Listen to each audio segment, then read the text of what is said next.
Welcome to Journal of the Scots channel and another episode of Journal Entry. It's August 15th, another Monday, and it was quite the week. I'm really, as I'm sitting here, I'm a little exhausted still, because we were traveling to celebrate my parents'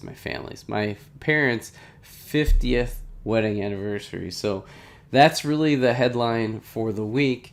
Celebrated that this weekend. We just got back, and I'm a little bit tired. We celebrated in Sheboygan, and of course, anytime I have anything, there's always a little bit, which I'll talk about in a minute. It ties back to Lego, but let's take a look back at this week. In terms of my work life, just extremely busy. It was just another one where I feel like it's a whirlwind.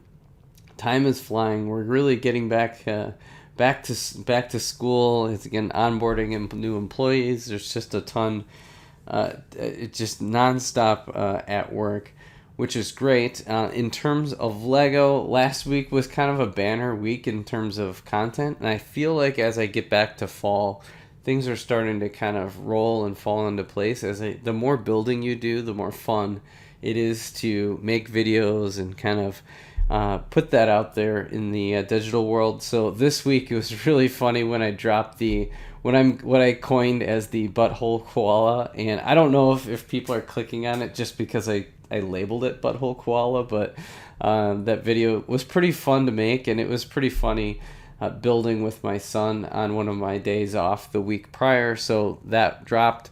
I also did the Dots Series 7 kind of finale. I completed my collection, so this week you should expect I'm going to do like a full Series 1 through 7 of the extra Doc pack reviews.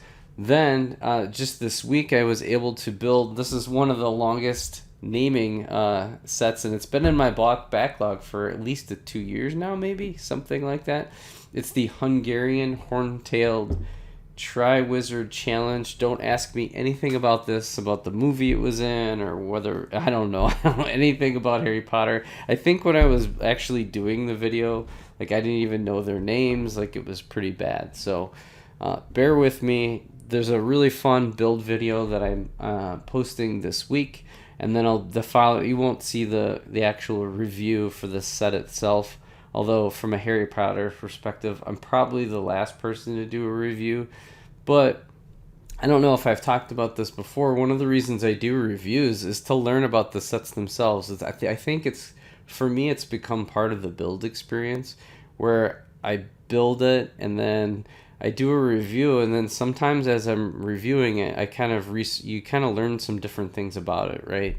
And it also kind of locks in the memory of the build experience itself, because at some point I may kind of break it down and maybe, may want to build it again, but maybe the build experience sucked, and so maybe I'd just be like, no, I'm not going to build that thing again. So anyways, that's kind of how I feel. So I've done quite a few. I think I've done a handful of Harry Potter reviews. I actually have a bunch of sets that are Harry Potter that I should review. So maybe there's more to come later in the year. Haven't really decided there, but I'll definitely be reviewing this one. Like I said, I'll be doing the Dots. I may or may not get to more of the Majestic Tiger 3-in-1. I did the koala, added the butthole. Next is going to be the Poi Fish, and then I'll be doing the grand finale. It's going to probably take almost a month to kind of finish that one up. Trying to think. So then back to Lego, I did on the 50th anniversary when we went up to Sheboygan, to visit the Freak Toys shop in downtown Sheboygan. They've got a ton of stuff. I mean, they've got comics, they've got walls of whether it's DVDs and Xbox and PlayStation games and Funko Pops and collectibles, and they had a whole case of just sets and minifigures from a Lego perspective, and I thought it was pretty decent. Now there weren't a ton of sets. I think they had both Simpsons sets, and I'd say their prices were fair. They definitely were high, but anytime you're in a retail setting, they've got to add their margin. So I think I would say for a resale shop, they were fair. So I think it was like the Simpsons house it was like $300, and then the Quickie Mart was like $350. So they definitely had a good little selection there. So and who knows how many Lego collectors are coming in through that area. They said they're actually surprised they don't see more authentic Lego collectors. A lot of people are looking for third-party Lego, which is kind of weird to me. But he noticed that I was all after the.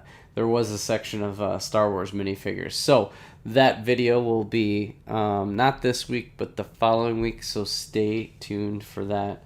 What else this week? Oh, I think I would just like to throw another big shout out to It's Not Okay for Dot Squad and being interactive this week on the videos. Definitely go follow her if you haven't already. And then from last week, big shout out to Slippery Bricks or Andy that from the comments, and I always appreciate you because you're just so active. And if anybody also loves Lego, make sure to give Andy or Slippery Bricks a follow. He's got a great vlog. Loves the collecting Batman, Star Wars, all sorts of stuff, building mocks, the whole 9 yards. So go follow Andy. So that pretty much sums up this week. I'm just, again, I'm really tired. But what I love is that it's fall. I can just feel it coming. The build season is upon me. I have a ton of cleanup work still to do. But I'm slowly kind of working through my backlog. I'm starting to kind of slowly organize things up. So it's all coming together here. I've got a couple weeks before football season starts. I think I've got my fantasy football drafts all set. Who knows? Maybe I'll do a video on that too. But again, thank you, everybody. A lot of new subscribers last week. So if you're new, thank you for joining me on this journey of life and Lego and everything in between. So with that, that's all this week. I appreciate you, and we will catch you on the next episode of Journal Entry. Bye for now.